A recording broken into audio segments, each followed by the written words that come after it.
Et le président ukrainien a multiplié les interventions virtuelles lors de sommets internationaux, mais il était absent du sommet des pays d'Amérique du Sud, du Mercosur, qui s'est achevé hier. Certains d'entre eux ont refusé qu'il intervienne. Alors pour quelles raisons ?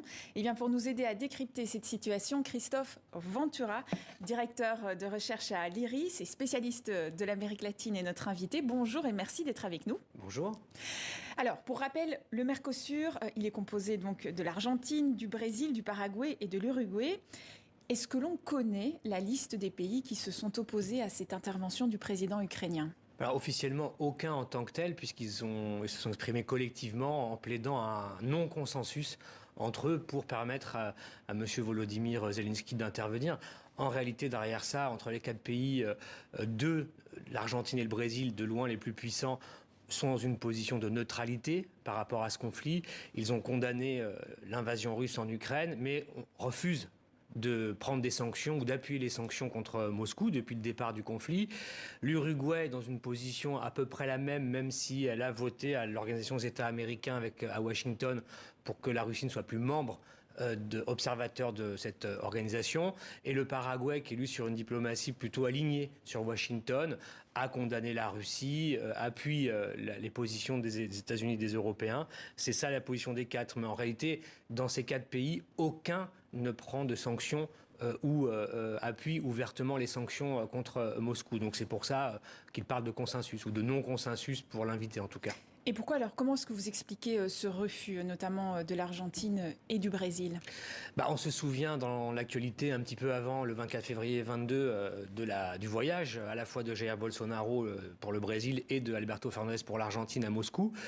Au-delà de ça, ces pays latino-américains sont en fait contre l'invasion ukrainienne. Ça, il n'y a pas de discussion là-dessus. Ils condamnent finalement l'utilisation de la force dans les règlements d'un différend entre deux pays.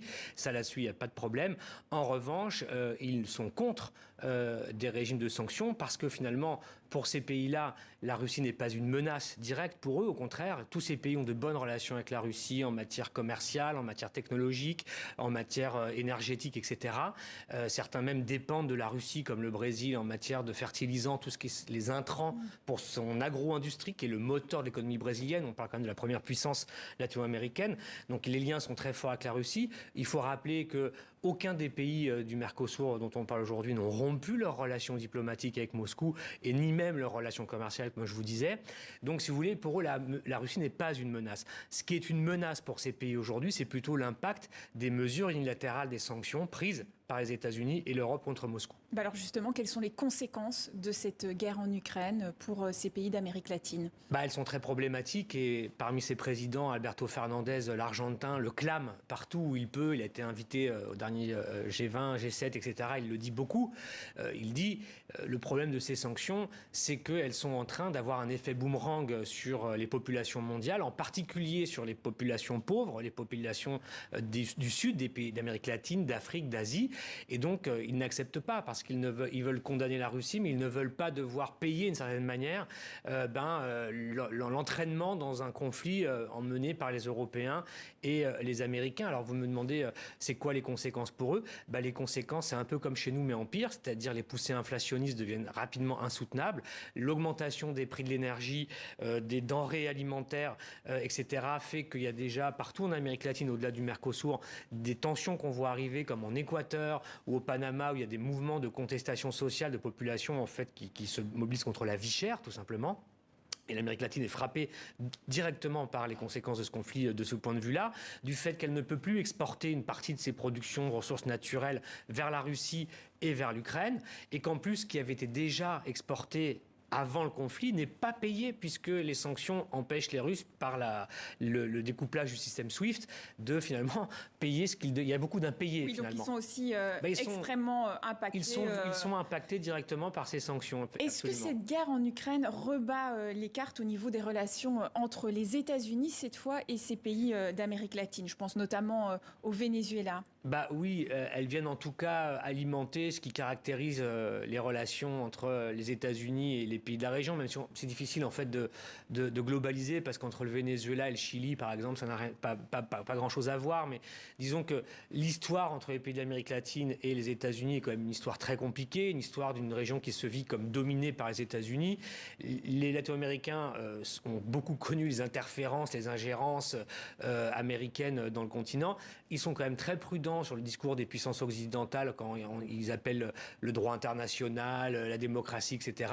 Ils ont quand même le souvenir de quelques invasions nord-américaines en Irak, etc., qui fait que pour eux, c'est un peu le double standard. Donc ils appuient pas spontanément les États-Unis dans leur discours par rapport à l'Ukraine de ce point de vue-là non plus. Et aujourd'hui, ces relations... Un autre élément, en tout cas, de cette relation entre l'Amérique latine et les États-Unis, pour le Venezuela, par exemple, c'est qu'on se rend compte aussi que du point de vue de Washington, le sujet ukrainien, de manière assez pragmatique, peut aussi opérer des changements dans la diplomatie américaine, puisque pour des raisons très pragmatiques, désormais, l'administration Biden cherche à avoir un accord avec son ennemi Maduro pour avoir le pétrole vénézuélien de manière à se substituer la part des importations de pétrole russe qu'ils avaient jusqu'à aujourd'hui. Donc les États-Unis sont aussi capables finalement de changements de roue très rapides parce que leurs intérêts sont en jeu. Mais en tout cas, les relations entre les deux régions sont plutôt au point mort. Il n'y a pas une grande confiance qui règne entre Washington et l'Amérique latine. Et si maintenant le conflit s'éternise, quelles sont les conséquences à l'avenir? Elles sont d'abord économiques et sociales pour l'Amérique latine. Encore une fois, on parlait tout à l'heure de l'impact des sanctions. Je voudrais quand même rappeler ici que l'Amérique latine est la région qui est le plus touchée par les inégalités sociales, qui sort de la pandémie de Covid-19 comme la plus touchée du monde, 8% de la population mondiale. Quasiment. Et la Russie avait été l'un des premiers pays à leur fournir des vaccins. Et encore une fois, dans le cadre des bonnes relations, beaucoup de pays latino-américains, et quelle que soit leur couleur politique par ailleurs, ont effectivement reçu le Sputnik 5 à la Russie. Donc, ils ont de bonnes relations avec eux, mais on est dans des pays où l'insécurité alimentaire touche à peu près 240 millions de personnes. Et c'est ça qui va être le problème pour eux, c'est l'économique et le social, la dégradation, la pauvreté, les inégalités qui caractérisent les sociétés latino-américaines. Merci à vous, Christophe Ventura, d'avoir été notre invité.